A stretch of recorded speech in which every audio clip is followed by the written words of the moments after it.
have here Jennifer Gradecki and Derek Curry from Northeastern. They've done the street, which is very exciting. And they're going to talk about their crowdsourced intelligence agency project, research project. A little bit about them. Derek is an artist researcher whose work addresses spaces for intervention in automated decision-making systems. His recent work has addressed automated decision-making processes used by stock trading systems and open source intelligence gathering. His artworks have replicated aspects of social media surveillance systems and communicated with algorithmic trading posts. He earned his MFA in New Genres from UCLA's Department of Art in 2010 and his PhD from the State University of New York at Buffalo. He is currently an assistant professor at Northeastern, as is Jennifer, who's an artist theorist who aims to facilitate a practice-based understanding of socio-technical systems that typically evade public scrutiny. Using methods from institutional critique, tactical media, and information activism, she investigates information as a source of power and resistance. Her artistic research has focused on institutional review boards, financial instruments, intelligence agencies, and technologies of mass surveillance. She earned an MFA in New Genres from UCLA in 2010. Yes, that's right. And she's still a PhD candidate in visual studies at SUNY Buffalo and also assistant professor at Northeastern. So it's funny for me because I saw their work at Ars Electronica in Linz, Austria a year ago and was excited about it, and then went to research them and found out they're right here in Boston. So very exciting. So I'll let you take it from here. Thank you. Thank you. Yeah, thank you. Sure. Yeah. So of course we're going to start, talking. We're going to spend the entire time talking about the Crowdsourced Intelligence Agency, but we wanted to start with a little bit of history of OSINT and then provide some context for the project.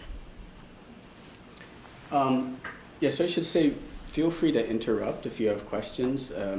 We can make this more conversational. We're probably going to stick mostly to reading the slides. That way we don't forget stuff. But we've talked about this a lot, so it's not a big deal. We're not going to get sidetracked or anything. If we don't explain something well as we're doing it, feel free to ask for clarification. So open source intelligence, is anyone familiar with this? It's been around for a long time.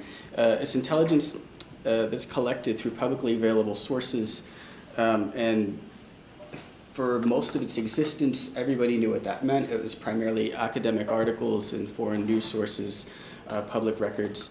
But recently, there's been some debate over exactly what constitutes open source information, mostly because of the internet, and a lot of machine-readable data sets being available. And social media has complicated this even more. So open source intelligence dates to at least 1939, when the US State Department created the Joint Committee on Importations to secure access to scientific, mostly German publications that were prohibited due to the wartime embargoes. During the war, OSINT officers were looking at things like obituaries for names of high-ranking German or Italian officers that may have been killed, or stories that indicate military capabilities and state propaganda. For most of its existence, the role of open source intelligence was just to collect and translate foreign materials and produce these reports, like the one here on the M19 guerrilla movement in Colombia.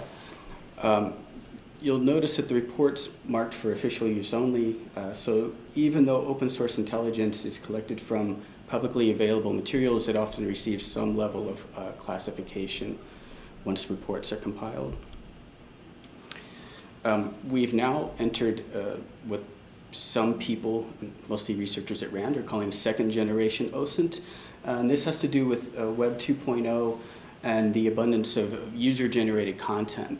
So social media posts, YouTube videos, things like that, which pose a number of new problems. Open source is now spread across a number of different agencies. So for example, geographical intelligence is collected from the open source, say from Google Maps, or social media is now under the purview of the National Geospatial Intelligence Agency, which also oversees classified geographic data, like say you've hacked a computer and you found satellite imagery. Everything that's geospatial is within that agency. The Department of Defense has its own Defense Open Source Council, and the Foreign Broadcast Information Service, which is sort of the first open source intelligence agency in the US, is now the open source enterprise. It's still managed by the CIA, but it has a much broader directive. It includes things like making tools for cyber warfare. So it's a bit of a shift in what they've been doing historically. Translation is now automated, so that's not a big part of what OSINT agents do anymore. And like I said, social media poses a number of new problems.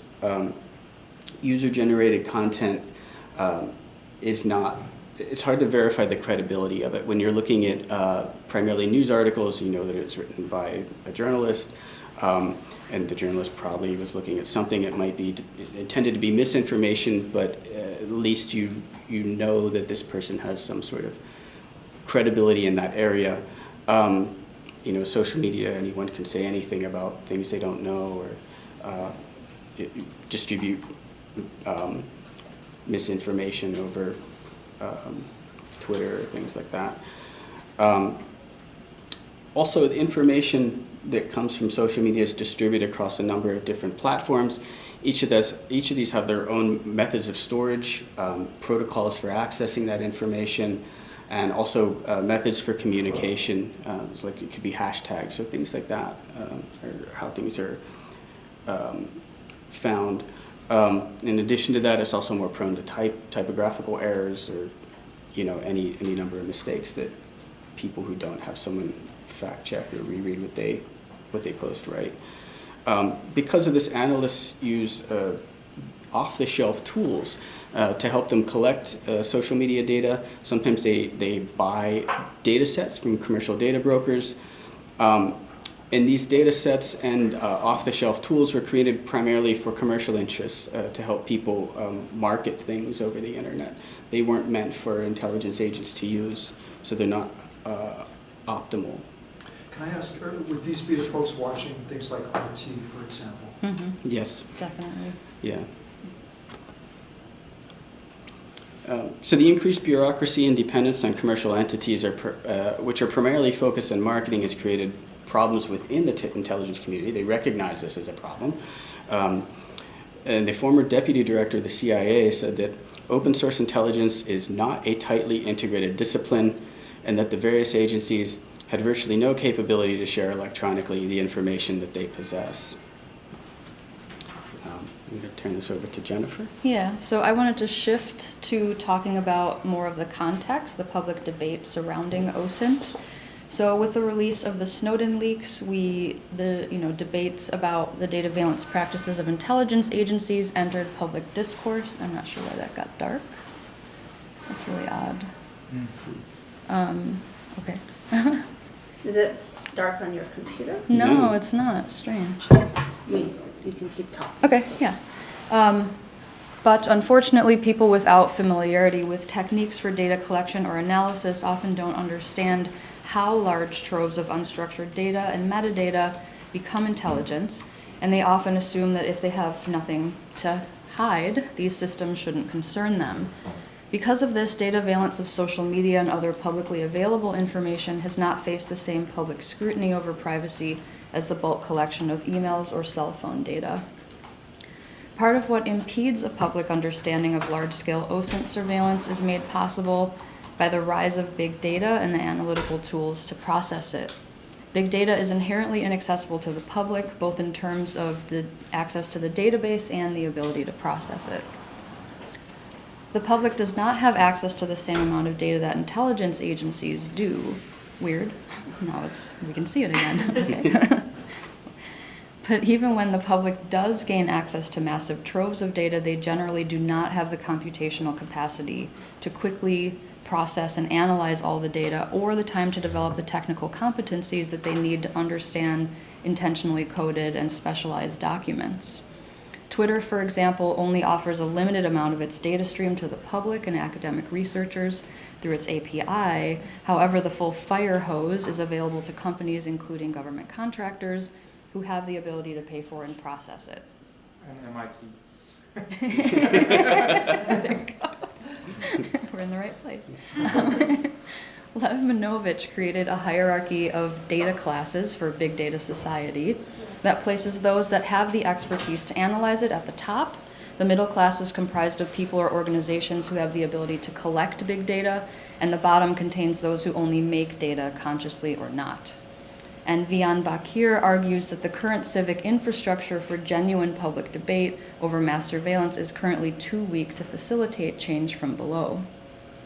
Her assessment is that when it comes to surveillance, making people understand and care about such issues is challenging given their abstract, complex nature. We agree and would add to this list the inability of citizens to either collect or process big data. The dataveillance practices currently employed by intelligence agencies are spawned from a collect-it-all mentality that assumes that if enough data can be collected, future actions can be accurately predicted. The amount of data currently being collected and processed necessitates the use of tools developed for handling big data. This toolkit includes instruments for data capture as well as software that scans massive troves of unstructured data, returning elements determined to be suspicious through an algorithmic process. For the last 20 years, intelligence agencies have been developing and refining large-scale automated data gathering and processing software in order to address the growing problem of data deluge, as they sometimes refer to it, or ever-growing data sets. Today, intelligence agencies process massive amounts of structured and unstructured data derived from both public and private sources, including, but not limited to, financial, medical, professional, and academic records, transactional data, search queries, emails, text, telephony metadata, geographic information, public records, social media posts, websites and blogs, news articles, video, audio, images, and the list goes on. The big data that intelligence analytics systems have been developed to deal with, however, consists mainly of public data. In 2004, it was estimated that over 80% of the intelligence database comes from open sources, and because the number of people that are now using social media has grown substantially since 2004, it's likely that this percentage is much higher today. Agencies feel the need to automate the processing of this disparate data in order to gain situational awareness and predict outcomes. And we're interested in how this process of automation impacts the conclusions that intelligence analysts come to. Next, we're going to introduce the project a little bit before we talk some more about some of the different aspects of this. So the Crowdsourced Intelligence Agency is an online app and an interactive installation that replicates and displays some of the known techniques used by intelligence agencies to collect and process open source information. We use technical manuals, research reports, academic papers, leaked documents, and Freedom of Information Act files to build an open source intelligence, or OSINT, system that's accessible to the public.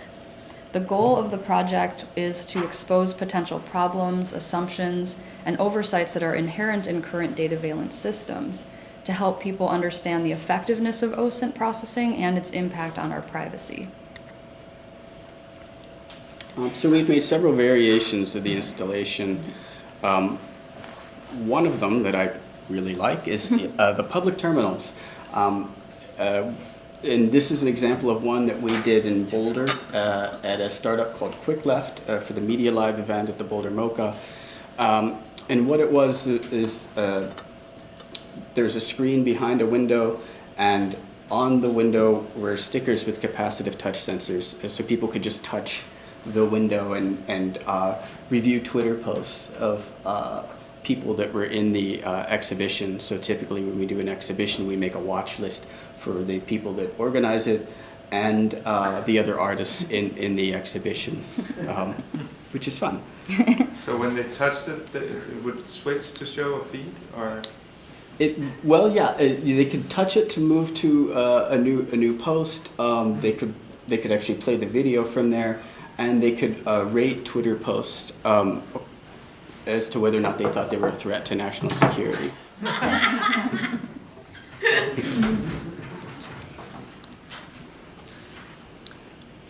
So users of the public terminal were able to evaluate tweets on a watch list comprised of Twitter accounts for the curators and other participating artists. There was also a QR code. I'm not sure where it is. Oh, it was on the screen, so that people could scan that, and they could do it from their phone as well. Go home and do it some more later. But the public terminal became a great way for us to interact with the public. People would just stop and want to ask us questions about it. Just a picture of Jennifer talking to someone on a bike.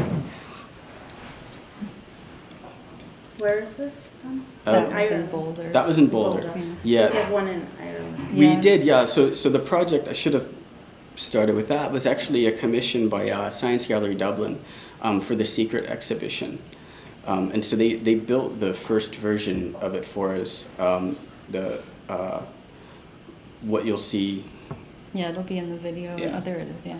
So they built the hardware part of this for us. And so here's a short promotional video for it that'll sort of sum up the project and give you some images of it.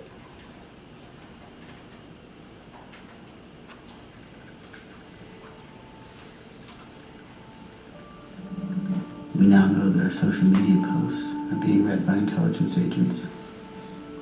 We sometimes say that it doesn't matter, that we have nothing to hide, but we don't really know what they're looking for.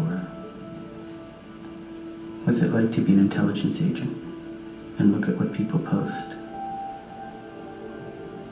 How do you know what someone really meant if you don't know them and you only have 140 characters to go on?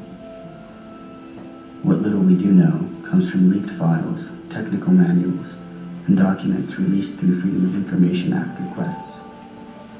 And sometimes when the system fails, there's a story in the media, like the 2 British students who were denied entry into the US for threatening to destroy America and dig up Marilyn Monroe. Of course they were joking. Or the trial of the Boston bomber, where there was ample physical evidence linking Sarno to the crime. But the social media evidence presented by the FBI hurt their case. Song lyrics and jokes were presented as threats, and the FBI had thought that a photograph of a mosque in Grozny was Mecca. They didn't even bother to look at a picture of Mecca.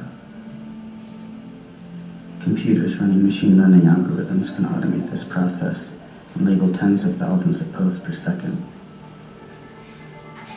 But if there are mistakes in the data used to train the algorithm, those mistakes will simply be replicated. How does the presentation of data affect how an intelligence analyst interprets it? How does metadata change what an intelligence analyst thinks when they see a social media post? What's it like to be on the other side of the screen?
maybe there is a way to know what intelligence analysts are going to think of our posts.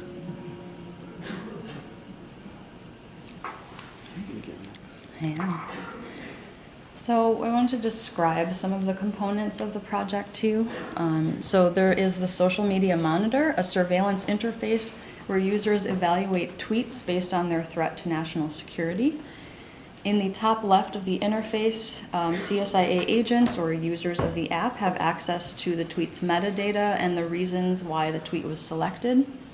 And after evaluating the metadata in the tweet, users can label the tweet as non-threatening, threatening, or they can flag it for follow-up by other analysts if they're not sure how to evaluate it.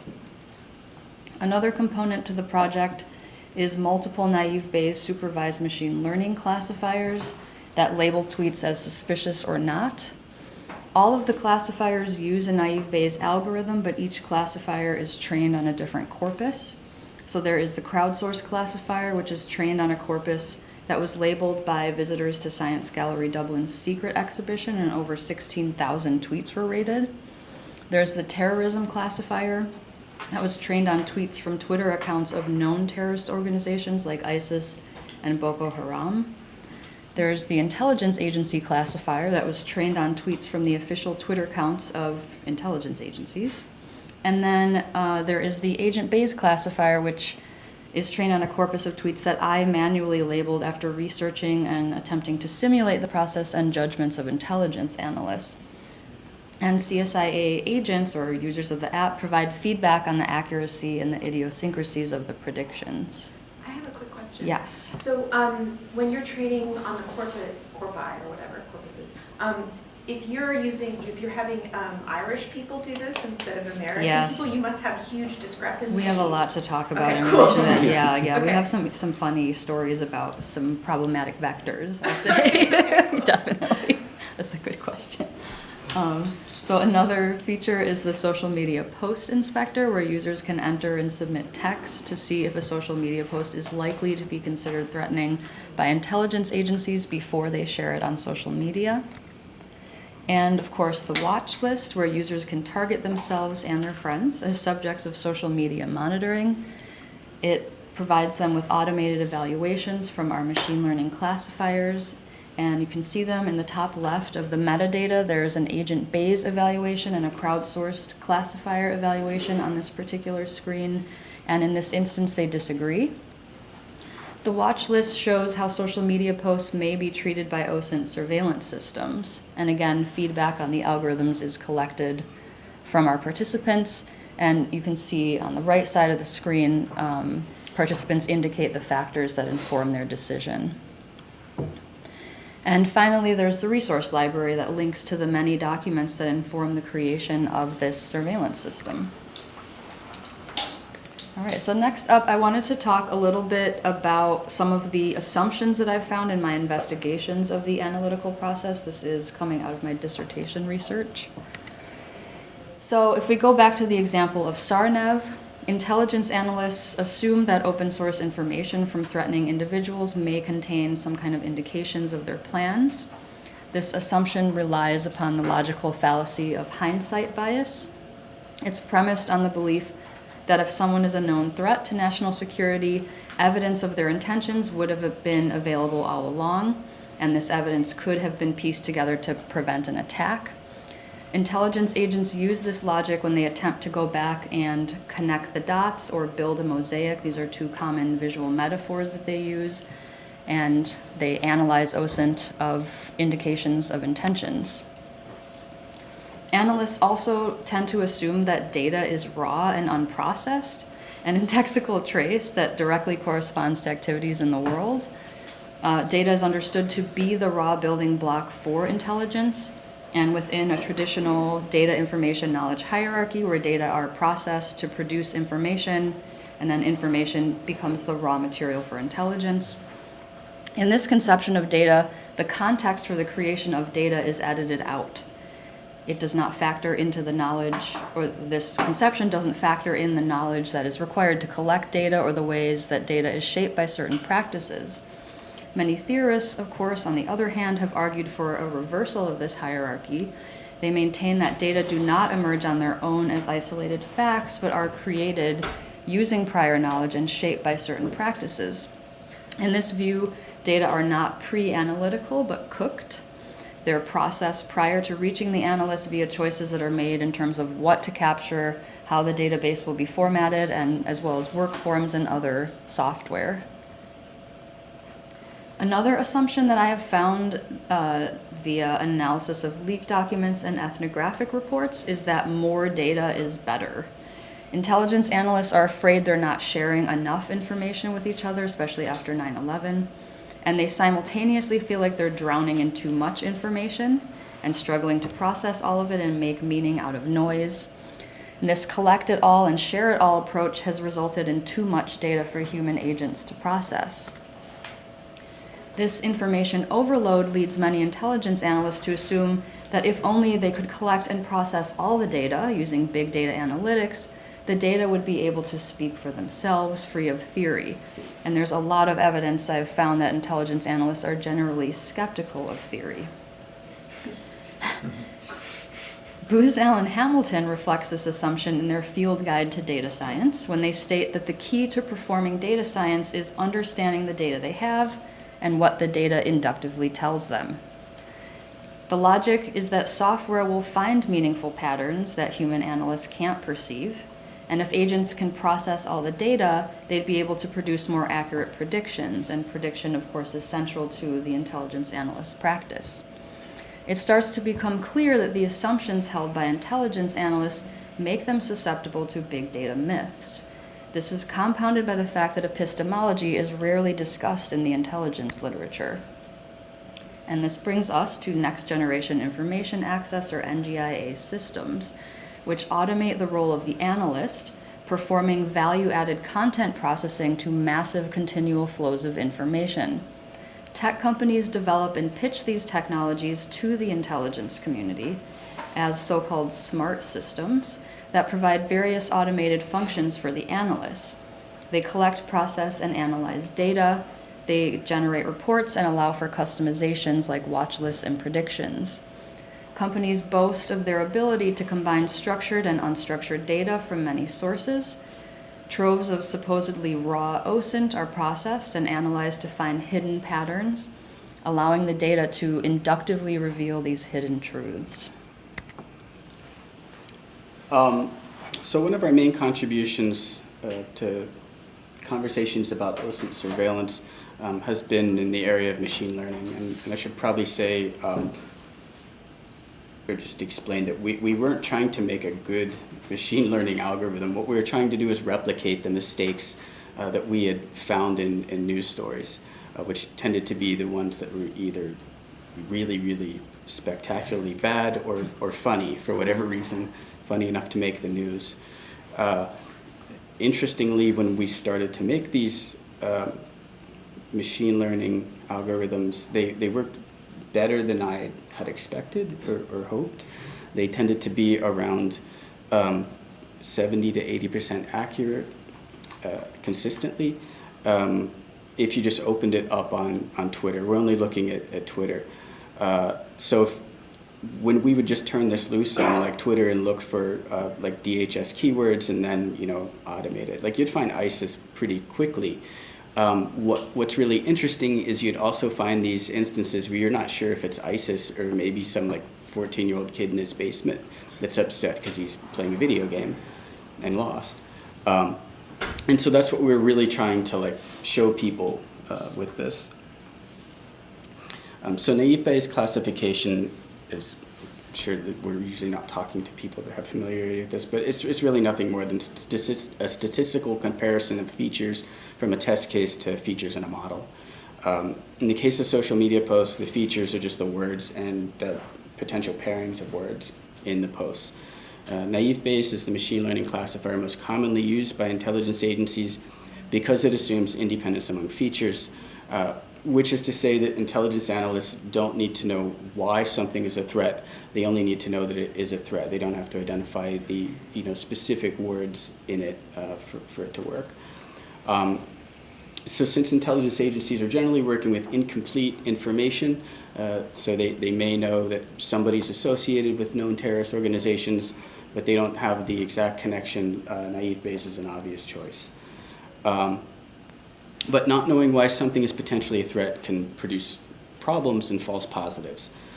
So people who believe that they won't be targeted by surveillance systems because they're not doing anything wrong need to understand that automated classification systems only find statistical correlations between data. So if you happen to be making posts that use language similar to language used by known targets, you might be flagged as a potential threat. I just have an anecdote about this. I have a cousin who's an intelligence analyst. Oh, wow. And I make electronic music, and I make my own hardware, and I travel a lot. And I kept posting on Instagram pictures of me soldering and making my hardware, and then traveling, and my cousin told me that I had to cut it out because I was going to get flagged. And I was like, no way. That's like, so interesting. Like, I'm there's not no way surprised. they're going to but he was like, yeah, no, you totally have to stop. Yeah. That's a great anecdote. Yeah, We too are on a watch list. So. What's up? You have like these odd connections. Yeah. To every one of our talks. Since we don't have access to the data intelligence analysts use to train their classifiers, we had to create our own data. For some of these, we would simply take tweets from Twitter accounts associated with certain classification. So, for example, for our terrorist classifier, ISIS has a lot of its own Twitter accounts. We would just take everything that they say, put it into a corpus, even though things that ISIS says when they're in places like Syria and aren't trying to hide are going to be very different from a sleeper agent. We just wanted to see what would happen if we do that. At other times, we would use ratings from users of the CSIA. So for example, the tweets that were rated by the visitors of Science Gallery Dublin became our crowdsourced classifier. So anyone who visited the gallery at that time and wanted to use the app could become a CSIA agent. And here's a couple of pictures of CSIA agents at work. So this is the distribution for the crowdsourced classifier. So these are the actual ratings made by visitors to the exhibition. And as you can see, the majority of the tweets are found not to be a threat. So in order to have something to compare this classifier, that was the first classifier we made. So in order to have something to compare that classifier against, Jennifer made a second corpus by manually labeling tweets herself. And to do this, she read ethnographic reports about how intelligence analysts make decisions and diligently replicated that process. Jennifer's machine learning classifier became Agent Bayes, and we did this back when Twitter was still using the egg for new users. So to train Agent Bayes, I rated thousands of tweets that were swept up based on keywords from the Department of Homeland Security to automate social media monitoring. And the words were flagged for DDoS and attack. And it was very difficult to decide if a tweet was suspicious or not, partially because I hated taking on this role, but also because I tried to replicate what intelligence analysts do as opposed to what I would do. So based on leaked documents and ethnographic reports, we know that since 9/11, analysts are afraid that they might overlook something that indicates a threat, so they tend to err on the side of caution. I looked for references to groups and individuals that are targeted by intelligence agencies, Occupy, Anonymous, Anti-Sec, Snowden, Assange, etc. It's also clear that intelligence agencies are against the use of encryption, so it's safe to assume that people who are vocal about encryption are targeted. We also know that sarcasm, parody, and pop cultural references may not be recognized, and so I kept all of these things in mind and more as I rated thousands of tweets. So we tested both classifiers on a data set that hadn't been used to train either of them, and these were the results. And I just did it a few more times because I couldn't believe how similar they were. The crowdsourced classifier found 22.11% of the tweets to be suspicious, and Agent Bayes found 21.49% to be suspicious, which is weirdly close. But if you compare the actual decisions that each classifier made, so to see how often they agree with each other, we found that they disagree with each other around 35% of the time, which is a significant margin of error, especially if you're going to try to use this as evidence in a court of law, or maybe not let someone into a country because of it. And one of the problems that we found was overfitting. This is when you have a data set that's too particular to a population or a question that you're trying to answer. So it's basically the result of a bad training corpus.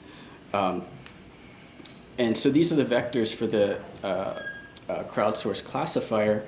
And you'll notice we did this in Dublin, and you'll notice that one of the vectors is Guinness, which seemed funny. At first. So we started looking at like, all, well, what were the posts that contain the word Guinness? What are people saying about it? Or do Irish people just know it's bad news? And what we found that was actually referencing Martin McGuinness,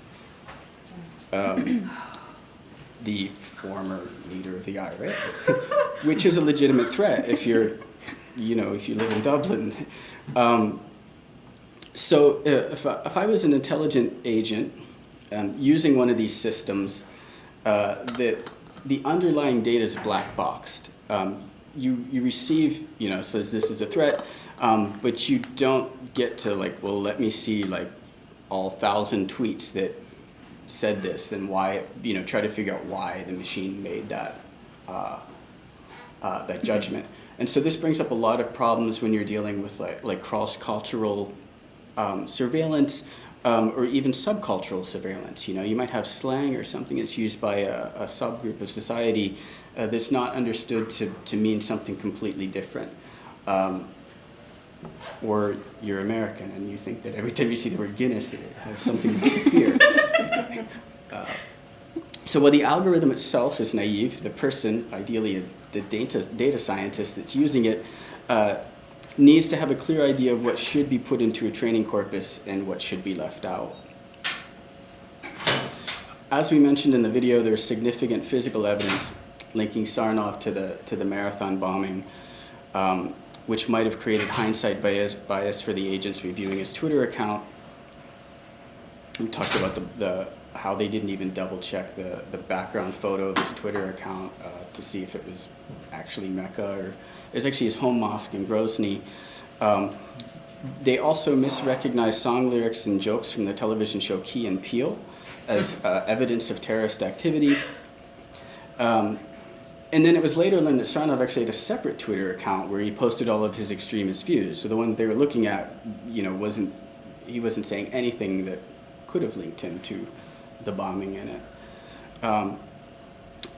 So likewise, 2 British students were detained by the Department of Homeland Security and denied entry to the United States in 2012 for posts they made on Twitter right before they went on vacation to LA.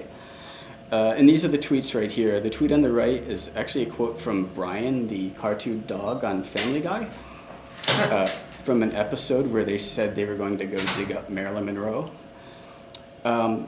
And the one on the left, they say they're going to destroy America, which is slang, and I guess for some young people in Britain for party.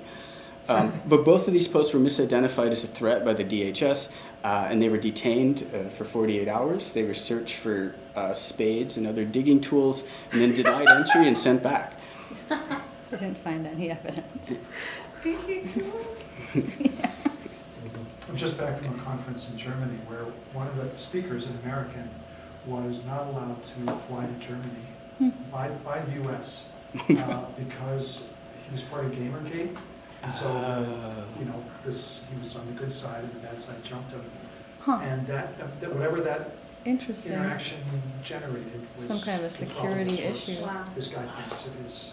Wow, Huh. I didn't realize that Gamergate was having that kind of an impact. That was his contention. Anyway. Yeah, well, I know that there's been a lot of problems where people from Gamergate will try to speak at a university, and then there's all of this security that's required because they feel threatened. I don't know if it's related to that So kind this of guy's a thing. critic of Gamergate, and they Right. pounced back on him for Huh. being outspoken in his criticism. And Interesting. Yeah, that is interesting. I didn't know that. So how does machine learning detect threats? Machine learning doesn't detect threats. It only detects patterns in language. So if you say something similar to what a terrorist says, the machine learning algorithm will flag your post. So if you're unfortunate enough to have the same taste in sitcoms or music as a known terrorist, you might get picked up for that if they don't take a lot of caution when they're curating what goes into the training corpus. So the main point is that machine learning systems will just automate mistakes if they're trained on erroneous data. If you have flawed data, it doesn't matter how good your algorithm is. So what we argue is that we should explore the possibility that statistical correlation may not be the best way to find threats in some cases. People are not easily reducible to one thing. Not everything a terrorist says or does is indicative of a terrorist plot. And it's likely that if they are going to do or say something that's indicative of a terrorist plot, they're going to try to hide it or use code words, right? The code word for 9/11, the 9/11 hijacking, was the big wedding. And this is just a really easy way to get around any of this type of surveillance. So yeah, so the next thing I was going to do is just, I thought it would be fun to give a little demo of our project. And so we made a watch list and rated or had some machine learning algorithms look at some tweets made by some people associated with the documentary lab. And this is fun to do. In fact, if you look at all the posts, which will probably take a second to load because there's quite a few. So for each one of these accounts, we have the last 200 tweets made by each of them. And we check them against our crowdsourced classifier, the terrorist classifier, and our US intelligence classifier. So we can look and see who says things that look a little bit like terrorists. So that's fine.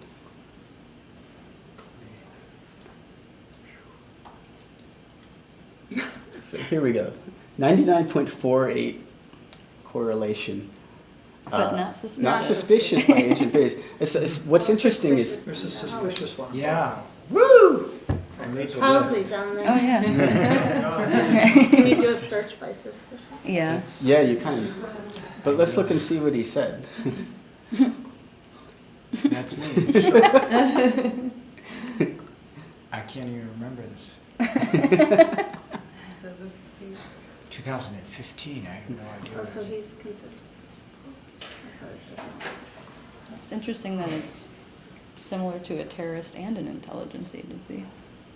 Yeah. Share some- And you find a Share lot some of that features. because the accounts of like intelligence agencies. This was such an interesting article. I can't believe this. I remember what this was now. This was an article written by... It was talking about how the screenshot is this really important aspect of our culture, and it's overlooked. And I thought it was really well written and interesting, and that was Tell something... that to Central Intelligence. Wow.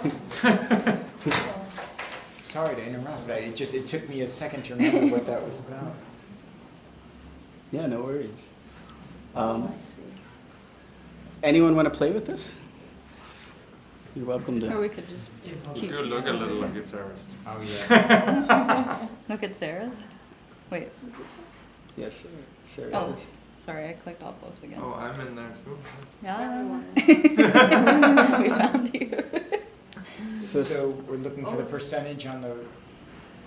So the crowdsource is kind of unlikely to label things as suspicious, but we also have, we ran it through. Well, I don't have anything suspicious with the terrorist. Oh, yeah. It's the We've got first the one. first one is suspicious. With you guys. You're more than 50. Oh, that Yeah. one's suspicious, and it's a little bit. Only terrorist. three. One from you, Sarah. So is it like every 60% tweet suspicious. is considered suspicious and not suspicious, and then as a Right. total 64. person, you would also calculate it, or is it only tweets? It's only the It's only tweet. tweets. Only Yeah. a single tweets. Exactly, Okay. yeah. And that's based on all of the research that we did. Mhm. And you've seen some images will show more afterwards as well, but what they're looking at are these individual tweets. They usually will put people on a watch list. They'll be, curating these watch lists for themselves, just like what we did. And then they see the tweet, and it will have an automatic, a green flag or a red flag if it looks like it's flagged as a threat. So we based all of that on the OSINT interfaces that they're using. And the amount of like how many, is there a number on like how many, or is it like one tweet that is threatening, then it puts you on the flag? Like is there a ratio? Do I you guys don't know of, I how don't know that about works? that. Yeah, I'm not sure. And how are you guys doing it? So we're just, again, we make our watch list based on exhibitions or if we're invited Okay. here to speak. So then we'll just put everyone on it and then just see what the algorithms think. Yeah. Are gallerists more suspicious than academics, or is there No, I in haven't. your We should samples? do more. We Yeah. should do more comparison on that. That would be interesting. I haven't noticed I it. bet less. Yeah, maybe they would Those be less. academics, they're suspicious. They're the original OSINT producers. Terrorist organizations tend to make a lot of announcements.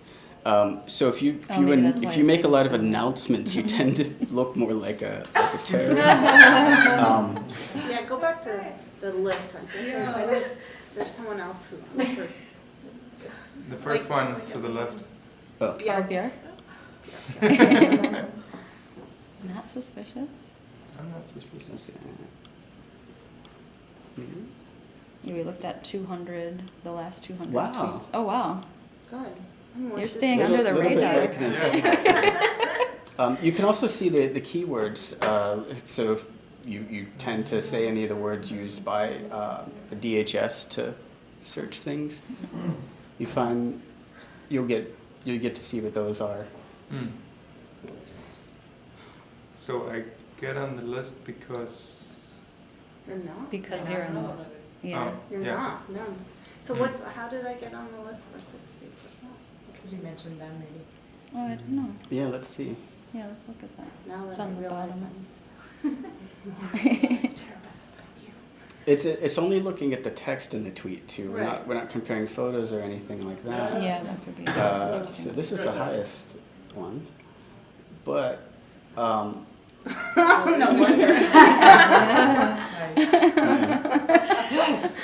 And this is like a retweet, right? So it's That's a retweet. Yeah, it's like a retweet of Horrified, somebody. horrified. Oh, no, I I want to see mine to retweeted it. Can I see the fourth one and the... Do cat. yeah. Oh, yeah. Cat sees one over. She's on here. Cat, we're doing. No. Oh, wow. 77. Wow. 77. You're Must have something to do with Canada. That's in it. Canada. It's suspicious. We're in Canada. It Why? does seem That's pretty weird. You mentioned What? our country. What's my, What's your what?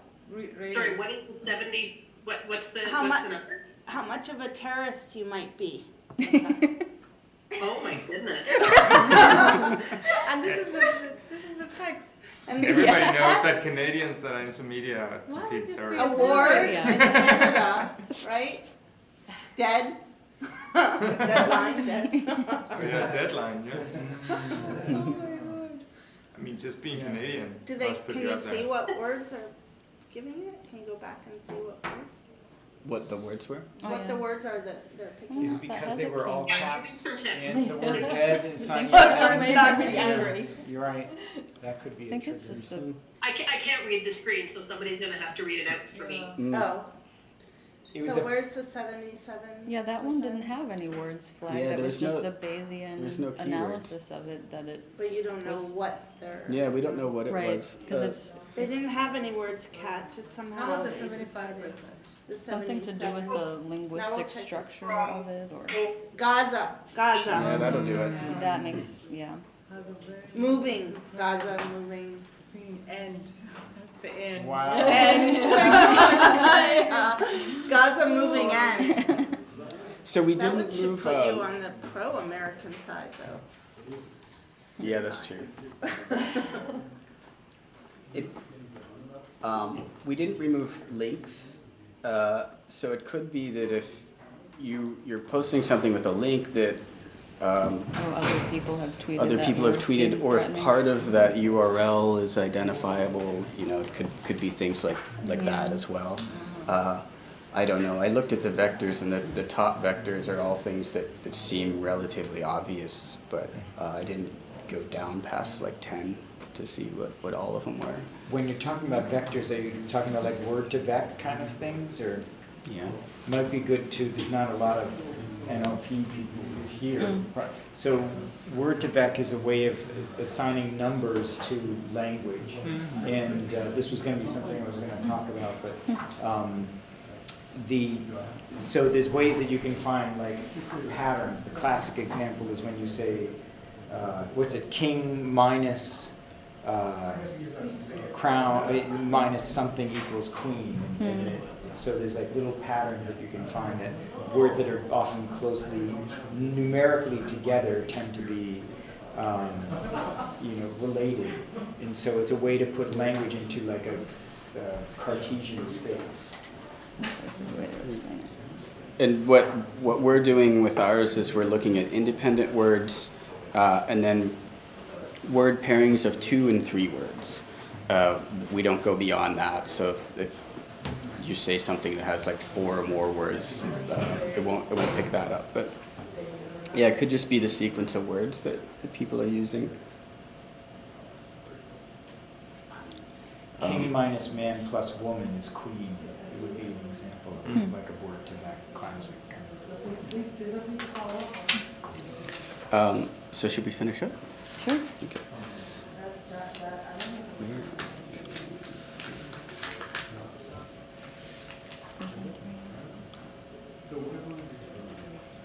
You're going to do the next one? Yeah. So before we conclude, we wanted to mention another aspect of OSINT systems that we've been exploring, and that's visual representation. How does seeing something within a visual framework potentially affect your judgment? So OSINT systems depend on the arrangement and visual presentation of data to create meaning, or to allow the analyst to create some sort of meaning out of it. The creation of meaning through visual representation has traditionally been the domain of artists, art historians, designers, as well as cultural and visual theorists. And this opens up a space for creative practitioners to analyze and maybe critique these technologies. Tools developed through critiques of representation may allow us to read OSINT systems differently and gain new insights. For example, cultural and visual studies theorists have described the effect that text has on the way a viewer may perceive or judge an image. Walter Benjamin, or do we say Walter or Walter? I never understood why. Yeah, the Benjamin is, Yeah. but not Volta. It's a great question. I never thought of that. That's really good. And John Berger demonstrates how words attached to an image can change the meaning of that image, and he uses the example of this painting by Vincent van Gogh. In the book, the viewer is first just presented with only this image, and then when you turn the page, you see this text. This is the last picture Van Gogh painted before he killed himself. John Berger explains that we might not be able to describe exactly how, but in some way this image is now different to us.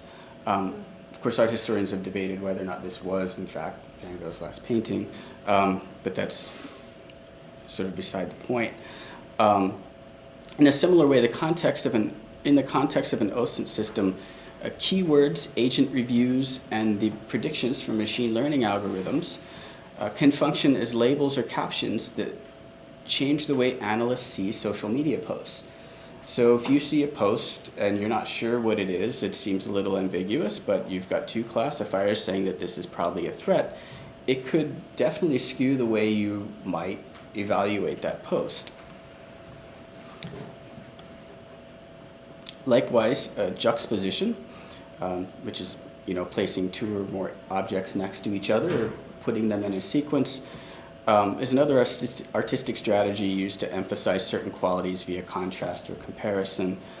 Berger argues that the meaning of an image is changed according to what one sees immediately beside it or what comes immediately after. The arrangement of images or data objects in an OSINT interface can produce meaning based on placement and the associations produced by juxtaposition. You can see this in the CSIA when you see a tweet and within the context of other tweets, it becomes something else. When you're looking at someone's Twitter feed and you get to see everything they say, you start to understand the character of that person. When you see a bunch of stuff that's obviously like made by terrorists and then somebody you're not sure about, it makes them seem more like a terrorist. So qualculation is the neologism can you say that? Neologism, yeah. Neologism for making qualitative rational judgments. Qualculation is a material process, it's a material set of practices that enable people to make those judgments. So Michel Colon and John Law describe qualculation as a process in which entities are detached from other contexts, reworked, displayed, related, manipulated, transformed, and summarized in a single space. And this can work in, say, like a supermarket. It's, one of the examples where you're able to make judgments about what products you want to buy based on their arrangements on the shelf. And then you might be given other information like the price, the ingredients, things like that.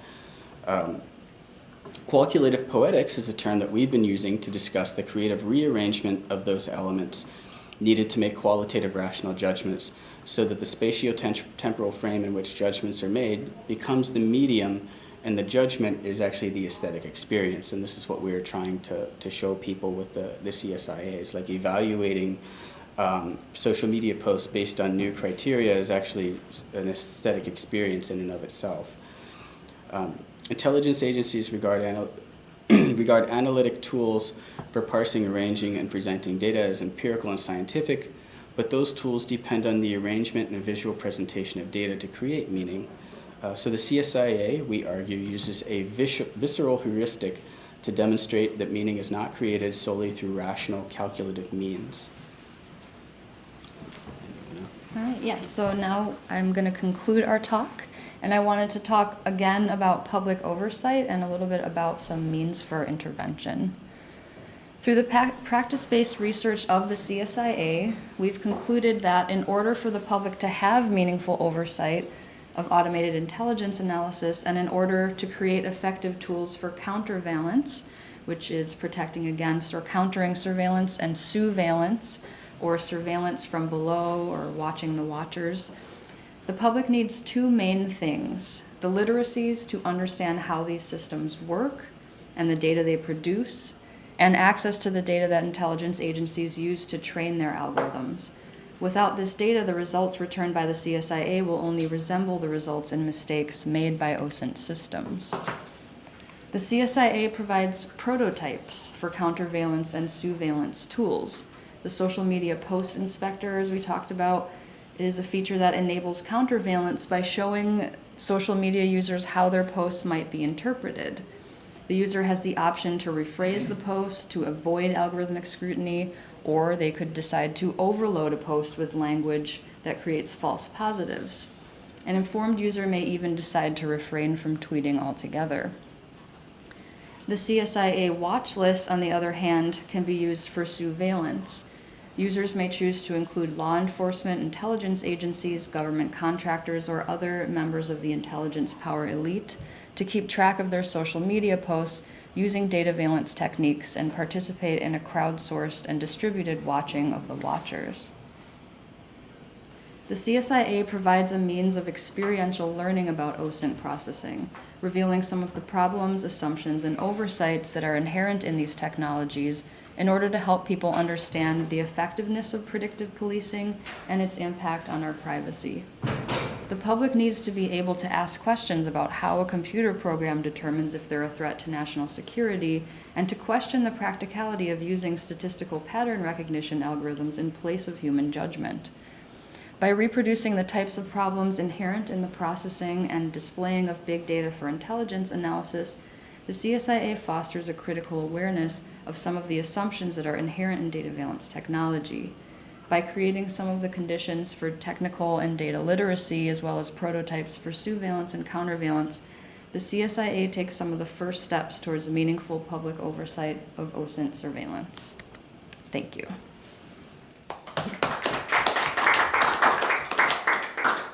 And we would love to answer questions or go back and talk about anything that we talked about, or hear from people if they have related thoughts, comments. We also brought stickers. If, Oh yeah, Oh, we could pass those if around. anyone likes.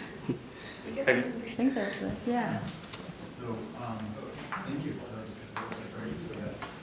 Thanks. And really necessary or needed. I was thinking, I just recently heard this interview having to do with the kind of lack, I don't remember the intelligence person that was being interviewed, but she was talking about how, you know, the stuff that's been in the headlines recently about how basically surveillance of white supremacist groups has basically kind of been defunded and so on. Yes. And they talked about how the data has been, kind of, you know, the keywords have been pulled out and, you know. Oh, all interesting. that Oh, I stuff didn't has actually been know that. That it doesn't surprise me after having seen what happened during Occupy. I don't know if you're familiar with that, but so one of the things that we put up earlier was, actually maybe that was in the video. There was an article that was released through Freedom of Information Act request. This was right after Occupy, that they were being surveilled by the FBI, of course.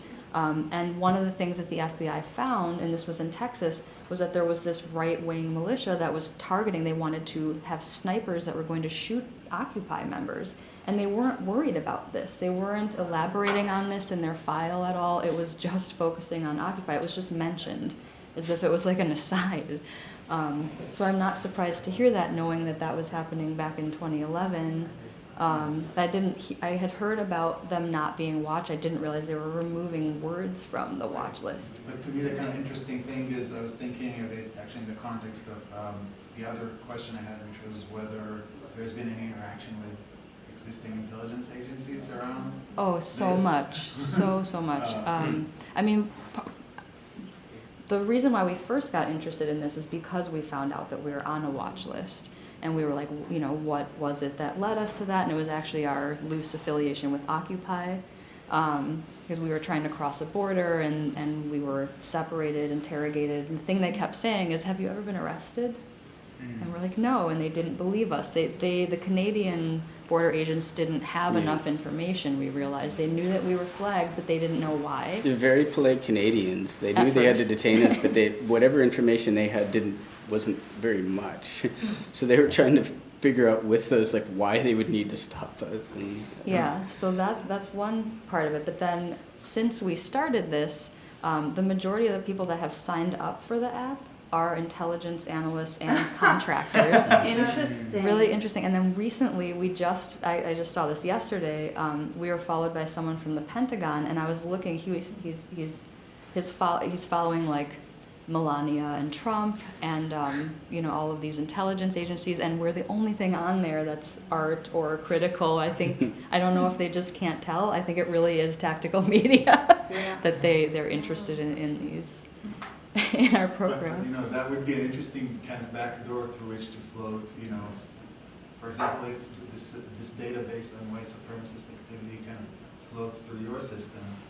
Oh, yeah. Interesting. Yeah, you could reconstruct it. Yeah, that's a really good point. Huh. You probably have a better user interface than what they're using. Yeah. Yeah, that's so true. Yeah, stuff. Oh my gosh, yeah. I mean, The sniper, sorry, like you mentioned the sniper. Oh yeah. Like where you? Yeah, so it's actually in our. Can we go to our library? It's currently in our library. There's something about the FBI monitoring Occupy, and so you can actually go to it. Maybe if you search for Occupy. Yeah, there it is. FBI files on the Occupy movement. So if you go to the crowdsource agency website, you can actually find it there. We're linking to it there. Yeah, so that was interesting. It was showing these files from the FBI all across the country, and you could get a little bit of a sense of some of the techniques that they were using to try to divide and conquer, not surprisingly. We also gave a talk in 2015. Oh yeah, that's a good one. And at NYU, and the next day after we got home, the FBI called my cell phone. They didn't leave a message though. They didn't leave a How do message. you know it was them? We just We looked up the number, and it It was- said FBI. It was a data fusion center. You did a so Google Is it based in search. New York? Was it we a New did a York Google based? search. It was office? Cleveland. It was Cleveland, yeah. But Cleveland has one of the fusion centers. Yeah, that must because we were in Buffalo at the time. We had just Oh, come yeah. from New York, because that's pretty close. Okay. So yeah, they're very interested in us. Although, so they were very explicit about this kind of targeting us in a lot of ways. But then after Snowden, this became a lot more subtle or subterranean or, yeah. So I get flagged and I get additional screening at the airport a lot of the times, but I'm always allowed to pass. I'm not detained long Yeah. enough to, to miss my flight or anything. So there's that.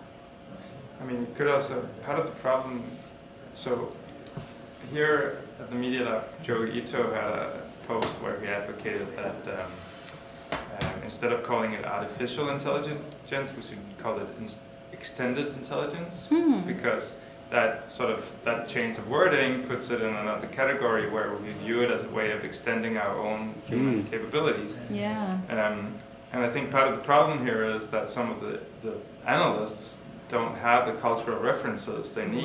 Right. Yeah. I mean, your slang, of destroying the U.S. was one example. Yeah.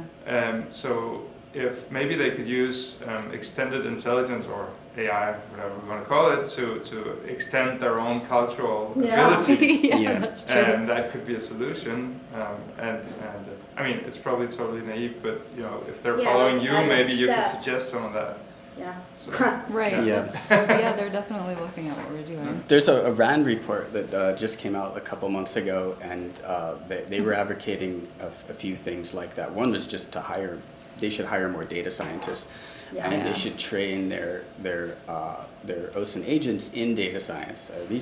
They have so many of them, and they're primarily, 18-year-olds, 18, It's a 19, lot of it's- analysts, and there are some career analysts, but a lot of them, it's an entry-level position, and they really just want to move out into, a better position. So they're not trained in critical Yeah. thinking. That's not surprising. It's the salt mines of the intelligence industry. So you do it just to, like you're a cameraman on your way up to being an actor or something like that. Okay. But the other thing that I thought was really interesting is it said that a big problem is that when you become an intelligence analyst, you're really discouraged from using social media. So they're not used to that doesn't the help. culture or the language or any of this, the nuances that you get just from, being on social media and communicating with people. So that leads to some misidentification. So you're like, this is weird. And if you spend a lot of time on Facebook, it's not weird at all. It's like what everybody's doing now.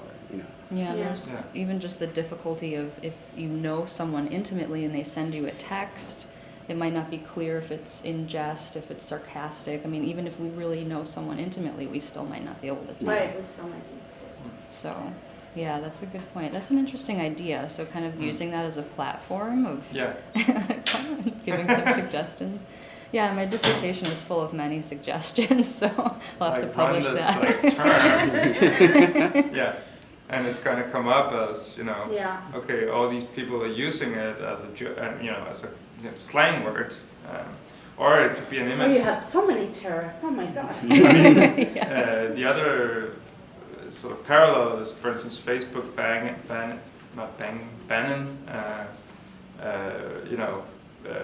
Leonardo da Vinci images of naked, the man, because it's a naked man, because they have no cultural Right. references of what that is. But so image, like you were touching on in the last part, perception of images could also, Yeah, you that's can true. recognize that and see which context. it's all about context basically, which is Right. a Yeah. huge issue Twitter all around, doesn't- Yeah. Yeah. and not just in this area. It but decontextualizes it from Twitter, and then it recontextualizes it in this OSINT interface with similar information, and Yeah. that's so true. yeah. It's a huge part of the problem. What happens when people flood the system with like intentionally triggering texts? You know, like that was Yeah. one of the things that you were talking about. Yes. And can that be like some kind of activist thing where everyone Definitely. just floods and that these words become meaningless? You know. Yeah, I mean, I found that when I was rating the corpus myself, that there were a lot of bots, and they had so many words. They clearly were trying to activate these algorithms and be flagged by them. And I mean, for me, trying to look through them, it was a huge waste of time. Right. And it made it very clear that it was. For an algorithm to process that, though, and if it is, trained well enough, it could easily bypass that. Mhm. So I think I guess this is the thing with any kind of tactical media or tactical approach to counterveillance, is that you would have to keep changing the tactic, or, Mhm. yeah, but I do think that is one possibility for subterfuge, or for hiding, for showing the absurdity of this approach for intelligence development. It would work in the short term though. So if you had like an event or Yes. like an action that you're going to take, and you created a lot of noise around that time, it would take them a little bit of time to filter it out and figure out what was actually going on. Yeah. Yeah, we're always interested in hearing other suggestions for that too, for counterveillance or sousveillance. But were you going to say something? I just wanted to ask if you had worked with the Electronic Frontier Foundation. No, we haven't yet. I would like to, though. I know they've been doing some different things with like data journalism. That could be really interesting. Or they have their whole algorithmic transparency faction, or they've been developing all this research in that area. I think that could be interesting. They also just launched last week a project that we've been helping them with on surveillance. Oh, really? VR experience. Oh, VR. I did hear about that. So I I don't know didn't if get it's to actually see gone it. live online yet, but it should be really soon, and we're going to bring them to Boston Oh, in December, really? so we'll let you know. Oh, I would Is that where you have love the to VR see. goggles that show you the infrastructure? and Yeah, that- so they show you where cameras are. Yeah. And That's a you cool get idea. a very visceral sense of how much we're being. Are we going to see it here? I hope so, yeah. In fact, I want to talk to Sarah about it today, because they That just would be awesome. got a little bit of budget to come out, to fly out, so. Oh, I'd love that. Yeah. They're here when in December? Yeah, I can talk to you about it, yeah. But I was thinking also just, my friend's their executive director, and she was the lead attorney for years, and they worked with Assange and Snowden, and so they have a lot of information internally that might be helpful to you. That would be That would amazing. be outside of the intelligence community, but might be things Yeah. that you haven't factored That'd be in yet. really So I'd be helpful. happy to do an email introduction. I would love that so Yeah, much. Thank yeah, you. And I'll also loop in the VR folks too. Okay, so that cool. you guys can all get connected. Oh, that's really exciting. Yeah. Yeah, thank you. Yeah, thank you so much. It's cool. I love EFF. What about Data and Society, that organization in New York City? Are you familiar with them? I wonder Dana if, Boyd. Yeah, Dana Boyd's Oh. organization. I wonder if you We were haven't interested, you reached could be like a researcher there or something That like would be that. amazing. You know, that could worth, if you wanted to get a foothold in New York City or something, where you're presenting Right, right. information there. That could Definitely. be a resource for That is a really good idea. Oops, I'm just gonna write this here. Oh. I don't know why. Yeah, thank you.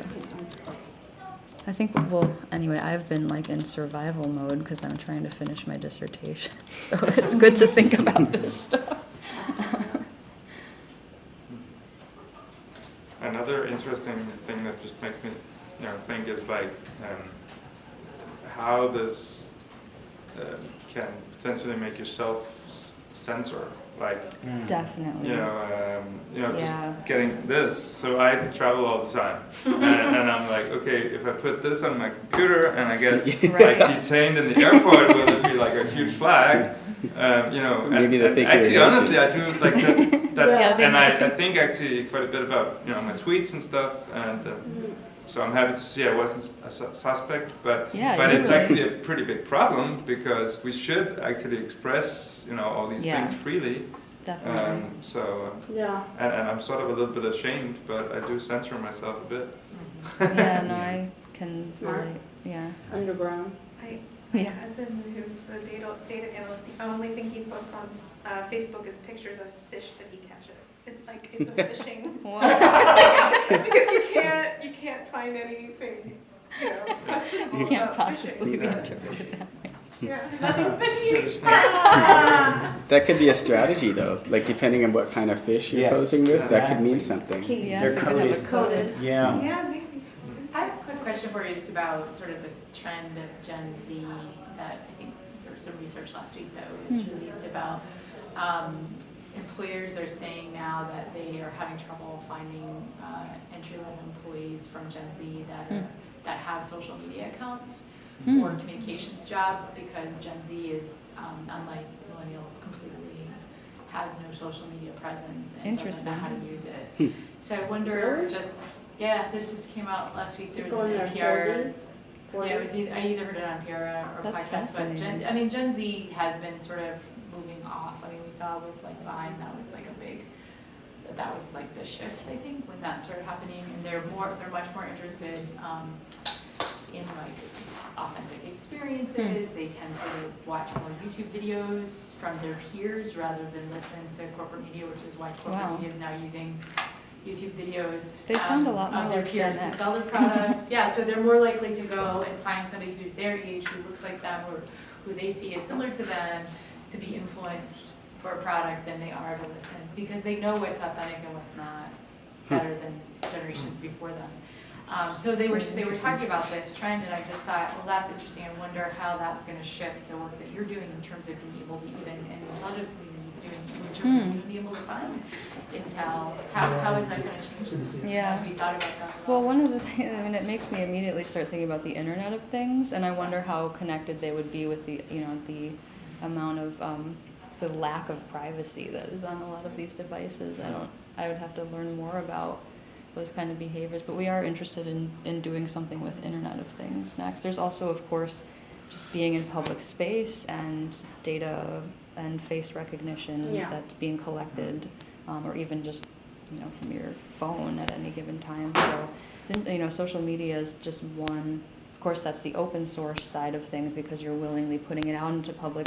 I think still collecting that private data is something that I'd be curious to know if Gen Z is aware of that, if that's part of They're it. definitely not. We teach 27 after school programs to all Gen Z kids at my community. I'm in Brooklyn at the Community Arts Center there, Community Television.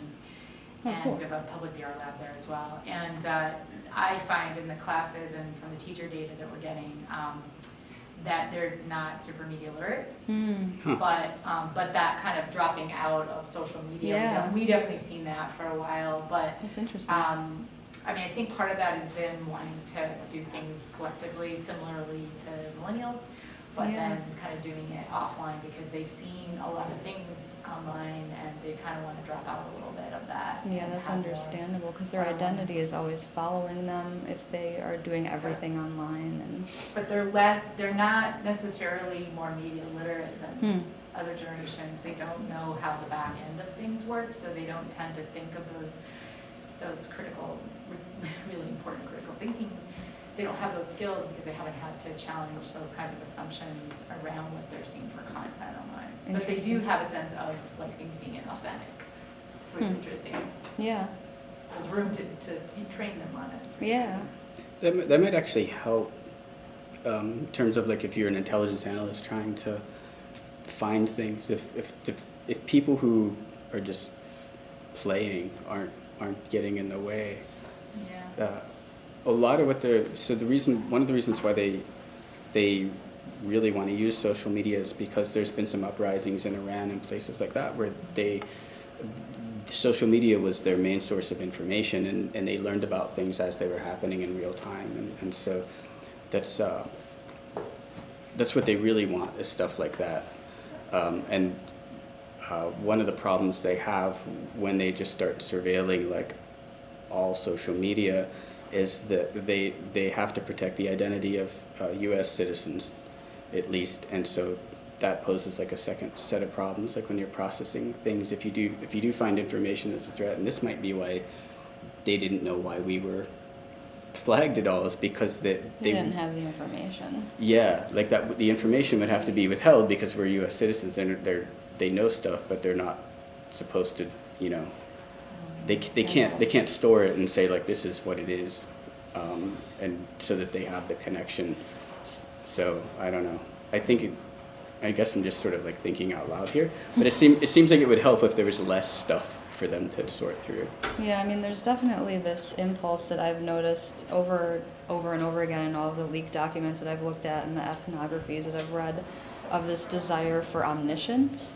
So they want to have total informational awareness, and they're willing to take information from every possible source and combine it, which, you know, of course leads to these huge data retention centers, and I think that's part of the reason why information overload as a tactic could be interesting, because they can only store so much data for so long. I guess we can just keep building more and more data centers. But Is there written work about how more is less? You know, there are definitely critiques, but not that I've read coming from within the intelligence agency.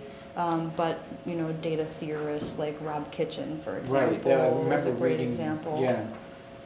Stuff where it was more anecdotal, but it would be great to have more information in this context to see. Yeah, I wasn't sure how much I should go into my dissertation research part of it, but that is a big part of what I've been focusing on is, you know, different, again, epistemological foundations and actually articulating an epistemology, because intelligence production is, you know, nothing if not the production of knowledge. So being completely unaware of the assumptions that are part of your epistemology, I find to be really problematic. Have you done, so you say, you know, one of your goals is data literacy and intelligence.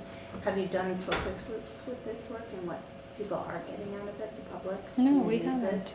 No, we haven't. That's an interesting idea. Actually, when you were mentioning working with Gen Z, like that could be a really interesting approach to... Yeah, just to even know what impact it is. Yeah, that's a really good idea. We might be a good partner for you because we have all these young people we're working with. We currently have a middle school media literacy class. Oh, really? I think we only have 2 weeks left of that class, but we could look at something for the spring, for that the would winter spring I would session love to do that. with young people, because I think they would probably find things that we might not. Yeah. Gen Z Yeah. and Gen Y. That would be really cool. I would love, yeah, I'm Close to you working guys, always yeah. with millennials. I'm never working with Gen Z. So I don't know, what age range is that? 23 and under. Oh, maybe I do have Yeah. some Gen Zs actually. I think I do. Gen Y, so yeah, Y and Z. Yeah. 23 and under, yeah. There's so many numbers or letters. Cool, thank you. That would Largest be voter turnout of those, of the younger generation, by the way, since 1982. Wow. Whoa. So. And only part of their generation is eligible. Yeah, they're not, and there's only 5 years of them that can vote, yeah. 100%. Yeah, that is exciting. Yeah. Yeah, that's true. Yeah. Fascinating. Well, thank you. Yeah, thanks Yeah, so much thank you. for inviting us.